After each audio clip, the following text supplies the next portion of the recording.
Hey, my baby. So many of you have asked me about this kingdom marriage journey that causes so many of us to be separated from our spouses. Why do we go through this separation season? Okay, this is funny because this is the 5 o'clock hour, and God is speaking through Song of Solomon, chapter 5, Song of Solomon, chapter 5, and Ephesians, chapter 5. And he is talking about this separation. He is talking about this spirit to withdraw yourself.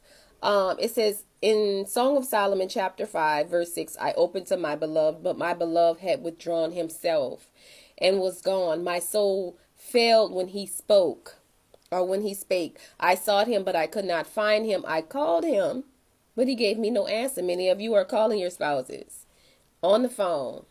Where are you? I miss you. I love you. Come back to me. Some of them are associating that with desperation. It's not that we desperate, my baby. We love you. You can be replaced. People say, can the spouses be replaced? Yes, they can be replaced. Anybody can replace who does not do the will of God. When you move in the spirit of disobedience and completely out of God's will, you, in fact, can be replaced. Everyone is replaceable.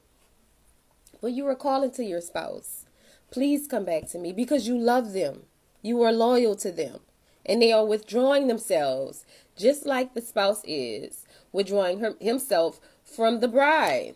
She's saying, come back to me, my love. I'm opening to you. I'm calling you. I'm seeking you, but you are not here. You are withdrawing yourself from me.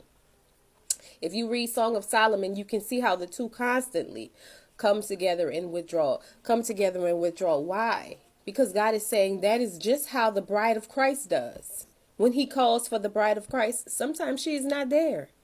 When he called for you, he had to call you out of darkness. He had to wait for you to come back to him. So you understand what it means to wait now, don't you? It's a hard feeling. It's heart-wrenching to wait for someone you love to come back to you. That's what they were doing in the Song of Solomon, and that's what God is doing to his bride. He's calling for his bride to come back to him. He desires you. He wants you. He wants to redeem you. That's kingdom marriage. Ephesians chapter 5 talks about the importance of marriage, the attitude in marriage. It says in verse 25, Ephesians 5 and 25, husbands, love your wives. This is an action. It's an act. Husband, love your wives, just as Christ loved the church. Men are commissioned to love their wives, while wives are commissioned to be respectful to the husband. Respect your husband. Husband, love your wives. As Christ loved the church and gave up himself for her. Let me read that again. Husband, love your wives, just as Christ loved the church and gave himself up. This is a give. I give up. I surrender. The man, you must surrender everything in your life that's keeping you back from a healthy marriage. Surrender these old friends, these old flames, this old behavior, these old proclivities. You got to let stuff go and show your wife that you love her completely. Is gambling keeping you from a happy family? Is drug addiction keeping you from a happy family? What is it? Is it the prostitutes? What is this thing that is hanging you up, causing you to not be with your wife? Let it go. That is what God is trying to deliver the bride from. These things that are hang-ups, causing our families to be broken up, our communities to be broken up, our lives to be broken up, our salvations to be in jeopardy due to these due to these vices of the enemy. Husbands, love your wives just as Christ loved the church and gave himself up for her to make her holy, cleansing her by the washing with water through the word.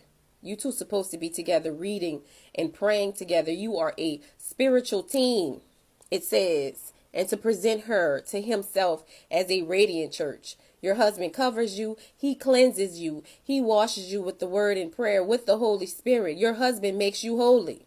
He brings you honor. And to present her to himself as a radiant church without stain or wrinkle or any other blemish, but holy and blameless. That is his job. If you are not bringing honor to your marriage, if you are not loving your wife, sir, you are out of the will of God. And it says, wives, submit. I'm going back on 22, verse 22. Wives, submit. Submit is respect.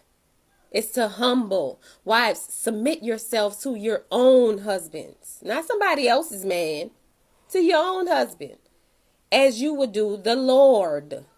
As you would do to the Lord. You give yourself to God in prayer. You tell the Lord how much you love him. You got to do the same thing with your man. It ain't no difference. The only difference is authority. Christ, then your husband. Give yourself to your husband as your husband gives himself to Christ. Everybody got to submit. You ain't the only one submitting, ma'am. He got to submit too. Sir, have you submitted to Christ? Okay, ma'am, have you submitted to your husband as he submits to Christ? So now you can become a happy family.